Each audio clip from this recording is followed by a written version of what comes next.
go across to our panelists today. Joining us, Charu Pragya, spokesperson of the BJP, Kevin Mathews, as well as Lokesh Jindal, political analyst. I'm going to come to you, Kevin Mathews, first, because it's interesting. I remember just a few months back, we had the BBC docu-series, India, the Modi Question. All the free speech advocates, the crusaders came out and said that this is illegal to stop any form of film because it is free speech.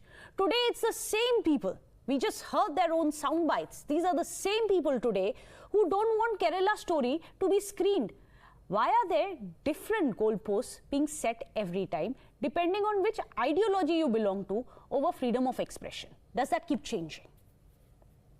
Madam, let me tell you this. They can use PM Narendra Modi's personal Facebook handle, Twitter handle, or they can use their BJP official channels to do this. When you're spending taxpayers' money to propagate fallacies and absolute untruths. It's not a campaign movie.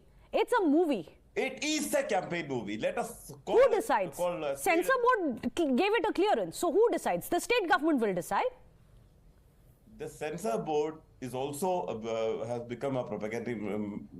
It's all from the central government. It's by the BJP government. BJP government is using the taxpayers' money and the the nation's machinery to further their agenda, their communal agenda. Two things. Sorry to interrupt you, Kevin Mathews. I'm giving you your time, but two things.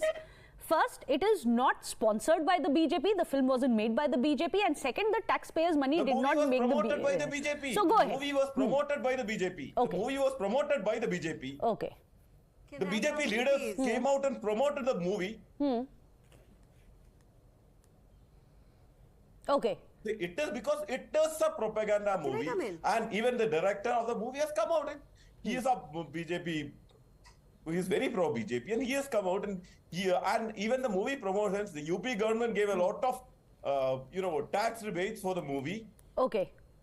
So a movie where a state government essentially, let me go across to Charu Pragya, a state government giving tax breaks to a movie makes it a propaganda movie, a propaganda film No. Okay, it isn't? Okay. I'm just trying to understand your rationale. Because state government didn't, it didn't become a propaganda movie because the state government gave a tax rebate. No, I think you have some facts. You have some facts mixed up. Because it is a propaganda movie. Okay, so it's a propaganda movie. Charu Pragya, it's a propaganda movie. Why should the state government allow it to screen on Doordarshan, which is of course a national channel? And the timing is suspect ahead of the elections. So, well, okay, now let's go back to 1 year ago when the movie actually released. At that time, CM Vijayan said that nothing in the movie is based on true fact, which means it's basically entertainment. If it is entertainment, why are you stopping it? Or are you claiming that what is shown in the movie is absolutely true and that is why you're afraid of it being screened? So first decide whether it is based on true facts or it is merely an entertainment story. That's the first thing. The second thing is your own High Court today. Okay. Your High Court. Okay, he says the movie claims it to be a fact. Okay, we accept that. The movie claims that it is a fact. Charu Pragya, make your second point. Yes, let me finish. Now, the Kerala High Court today has declined to pass any order against the screening of this movie on television. Your own High Court in your own state. That's the second thing I want to remind you. The third thing I want to remind you is that the Kerala police actually conducted Operation Pigeon. Why don't you go back home and study a little bit? And Kerala police, which comes under the Kerala state government, again, CM Vijayan, he says that this operation has found at least 60 potential ISIS recruits which live on in the state of Kerala.